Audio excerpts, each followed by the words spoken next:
Magandang araw po. Hindi ko alam kung anong sasabihin ng mga makakabasa nito or makakarinig. Pero sana maintindihan ninyo kung bakit ko ito ibinahagi. Ilang taon na ang nakalilipas mula nang mangyari ito. Pero hanggang ngayon, tuwing dumadaan ako sa dulo ng bukid namin, nanlalamig pa rin ang buong katawan ko. Para bang nakasilip sa akin mula sa malayo ang nilalang na nakita ko. Lumaki ako sa isang maliit na baryo sa probinsya ng Iloilo.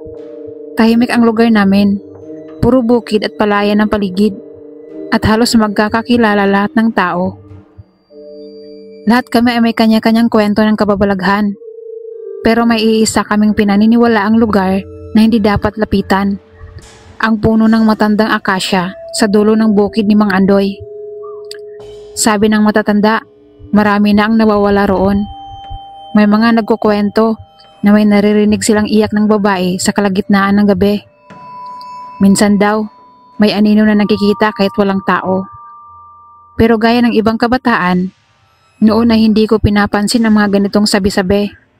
Iniisip ko lang na gawa-gawa ng matatanda para takutin kami. Nang gabing iyon, buwan ng Nobyembre, galing ako sa bayan para maghatid ng bigas sa tiyahin ko. Medyo natagalan ako dahil nagkasayahan pa kami. Pag uwi ko, pasado 8:00 na ng gabi at wala nang gaanong tao sa daan. Maliwanag ang buwan pero makulimlim at malamig ang simoy ng hangin. Sa bawat hakbang ko, naririnig ko lang ang langit-ngit ng mga tuyong dahon sa ilalim ng tsinelas ko. Malapit na ako sa dulo ng bukid nang mapansin kong may babaeng nakaupo sa ilalim ng akasya. Nakatalikod siya. Mahaba ang buhok, suot ang isang puting bestida na parang luma at kupas. Nakayuko siya at tila umiiyak. Medyo natigilan ako dahil sa baryo namin, bihira maglakad ng mag-isa ng ganoong oras, lalo na sa bahaging iyon ng kalsada. Nilapitan ko siya ng dahan-dahan. "Miss, ayos ka lang?" Tanong ko, pero hindi siya sumagot. Nang mas malapit na ako, napansin kong wala siyang sapatos. Basa ang laylayan ng bestida at may tumutulong tubig mula sa buhok niya kahit wala namang ulan. Bago pa ako makalapit ng tuluyan, tumigil siya sa paghikbi. Dahan-dahan niyang iniangat ang ulo niya at doon ko nakita ang isang bagay na magpapatigil sa hininga ko. Wala siyang mukha. Parang balat lang ang buong mukha niya. Walang ilong, walang bibig. Pero naririnig ko ang boses niya, malapit at malamig. Hindi mula sa kanya, kundi parang mula mismo sa paligid ko. "Samahan mo ako." Parang nabura lahat ng lakas ko. Pakiramdam ko'y mabigat ang mga paa ko, pero nagawa ko ring tumakbo. Hindi ko na nilingon, kahit pa naririnig ko ang yapak na sumusunod sa akin. Pagdating ko sa bahay, hingal na hingal ako, namumutla at basang-basa ng pawis. Napansin ako ni tatay at tinanong kung anong nangyari. Dahil natatakot akong mapagkamalan na nababaliw, hindi ko sinabi ang buong detalye. Pero nang binanggit ko na may babae sa ilalim ng akasya, biglang nanahimik si tatay. "Mario, sinabi ko sa'yo noon, wag na wag kang dadaan doon sa gabi." Kinabukasan, dumalaw si Mang Andoy, may-ari ng lupang kinaroroonan ng puno.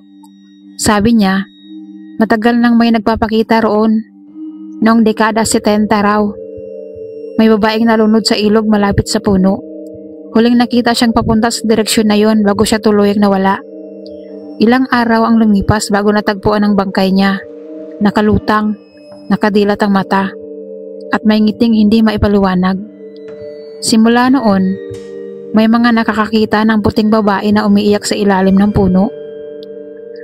Akala ko tapos na ang lahat.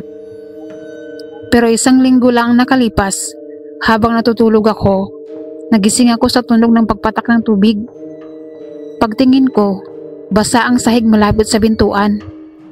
Nang ilawan ko, nakita ko ang mga yapak na basa, yapak ng babae, papasok sa loob ng kwarto ko. Hindi ko alam kung saan ko nakuha ang lakas, pero sinundan ko ang mga yapak. Dinala ko nito hanggang sa labas, papunta sa direksyon ng bukid. At nang marating ko ang dulo, ayan na naman siya. Nakatayo, nakatingin sa akin. Ngumiti siya. Samahan mo ko. Hindi ko alam kung bakit ako pinipili niya. Mula noon, hindi na ako dumadaan doon kahit umaga. Kapag gabi, sinisigurado kong may kasama ako. Pero minsan, kapag tahimik na ang lahat, naririnig ko ang tunog ng patak ng tubig at ang boses na malamig at mababa. Samahan mo ako. Hanggang ngayon, hindi ko alam kung nakawala na talaga ako sa kanya o baka hinihintay niya lang ang tamang oras.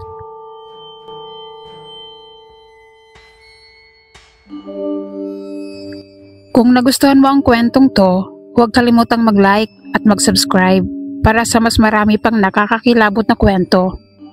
Hanggang sa muli, manatili sa dilim at huwag kalimutang manalangin bago matulog.